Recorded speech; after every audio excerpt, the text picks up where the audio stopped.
আজ আছে কাল থাকবে না। এই সংসারে আপনি আমি এসেছি, বড়জোর কতদিন থাকতে পারবো এই সংসারে বলেন তো আপনার? সর্বোচ্চ 100 বছর, হ্যাঁ সর্বোচ্চ 100 বছর ধরে নিলাম, 100 বছর। কিন্তু এই 100 বছর কি আপনি আমি বাঁচতে পারবো? একবার নিজের দিকে তাকিয়ে বুঝে দেখেন, যখন আমরা ছোট ছিলাম তখন আমরা সময়কে হেলায় হেলায় কাটিয়ে দিয়েছি, কিন্তু যখন একটু বড় হলাম তখন সংসার মায়াকে আপন করে আমাদের জীবনের বাদবাকি যতটুকু সময় ছিল সেটাকেও শেষ করে দিলাম। যদি তখন বলা হতো মা একটু ভাগবতী আসরে আসেন, যদি তখন বলা হতো মা একটু ভক্ত সঙ্গ করেন, তাহলে কি বলতাম জানেন? যে এখন আমাদের সময় হয়নি, আরেকটু বড় হই। দেখো, আমাদের ধর্মের মেন একটা যে সমস্যা সেটা কিন্তু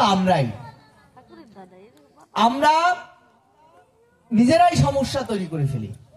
যদি একটা সন্তান একটু ধুতি করে, একটু মালা পরে, দেখবেন অন্য কেউ এসে বলবে না তুই এগুলো পড়েছিস কেন, কিন্তু আমার ধর্মের মানুষজনই কিন্তু বলবে যে ও সাধু হয়ে গেছে।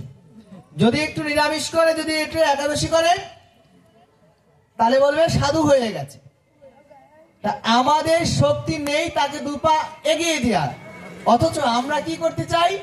যদি কেউ একটু ধর্মপথে এগোয়, পিছন থেকে তার কিভাবে পা ধরে টেনে টেনে নামানো হয়, কি করে তাকে নামানো যায়, কি করে তাকে লজ্জা দিয়ে তার যে পথটাকে সে অবলম্বন করছে সেই পথ থেকে ভ্রষ্ট করা যায়, সেই দিকে আমরা অগ্রসর হই।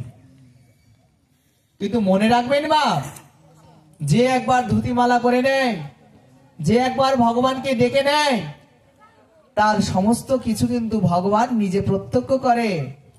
আপনি যে ভাবলেন যে ও 2 দিন ধর্মকর্ম করে, একটু বললাম ও ধর্মকর্ম থেকে একটু বিরত হয়ে গেল, কিন্তু মনে রাখবেন মা, ওর যা হবার তা হবে, কিন্তু আপনি যে বলছেন আপনিও কিন্তু বাদ যাবেন না।